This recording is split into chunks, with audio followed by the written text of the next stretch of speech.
It was a typical, quiet afternoon in my suburban neighborhood.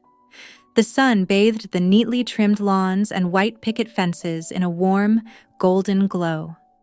I had just finished my usual cup of chamomile tea, savoring the tranquil rhythm of the day. Life had settled into predictable patterns since my husband passed away 5 years ago. While I treasured the peace, the silence often felt heavy. The knock on my door startled me. I wasn't expecting anyone.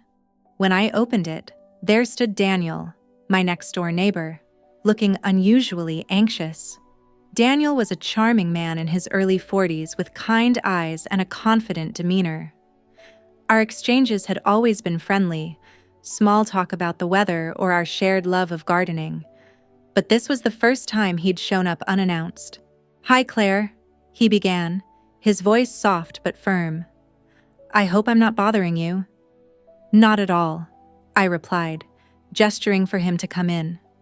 "What brings you here?" He hesitated, glancing over his shoulder as if checking for onlookers. When he stepped inside, the casual demeanor I'd known vanished, replaced by an urgency that piqued my curiosity. "I need your help," he said, running a hand through his neatly trimmed hair. "It's something personal." I guided him to the couch, intrigued. "Of course, Daniel. What's on your mind?" He took a deep breath, his hands clasped tightly together. "I know we don't know each other well, but I've always admired your strength. After everything you've been through, you've built such a beautiful life. I need someone like you in my corner." His words caught me off guard. What kind of favor could he possibly need from me? Daniel explained that his younger sister, Emily, was going through a difficult divorce. She looked up to him, but this time, her struggles required a nurturing presence he couldn't provide. He believed my life experience and resilience could help guide her through this challenging time. "She's fragile right now," Daniel admitted, his voice filled with concern.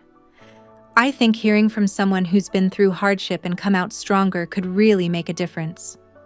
It was an unusual request, but the sincerity in his eyes and the depth of his care for Emily moved me.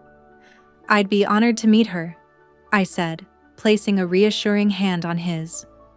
"If you think I can help, I'll do my best." The gratitude in his expression made it clear I'd made the right decision. Over the next few days, we arranged for Emily to visit my home. In the meantime, Daniel and I began to grow closer. He stopped by more often, sharing stories about his family, his work, and his dreams. I found myself looking forward to his visits in a way I hadn't felt in years. One evening, as we sat on my porch sipping lemonade, the golden hues of the sunset washing over us, Daniel broke the comfortable silence. "Claire," he began, his voice low and sincere, "I never expected this favor to bring us closer, but it's been nice, hasn't it?" I nodded, unsure how to respond. There was an undeniable warmth between us, something unspoken but deeply felt. When Emily finally arrived, she was timid and unsure. But as we sat together, sharing stories of resilience and hope, I watched her confidence begin to bloom.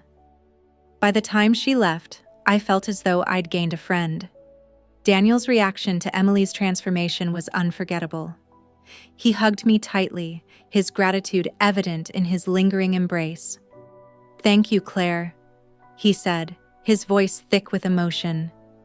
"You've done more for Emily than I ever could have imagined, and you've done something for me too." That evening, over a quiet dinner, Daniel opened up in a way he hadn't before. "This wasn't just about Emily," he confessed, his gaze holding mine. "It was about you. I never thought I'd feel this way again, but you've reminded me that it's never too late to find happiness." I was stunned. Yet, as I looked into his eyes, I realized I felt the same. The laughter, the quiet moments, and the connection we'd shared had awakened something in me I thought was long gone. Under the soft glow of my dining room chandelier, we shared our first kiss. It was tender and hesitant, but full of promise.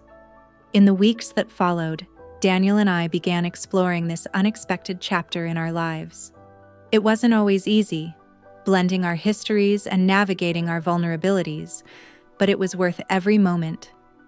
Emily continued to thrive, and so did we. Looking back, I realized Daniel's request wasn't just about helping his sister. It was about helping both of us find the courage to embrace love again. Sometimes, the most unexpected requests lead to the most extraordinary journeys,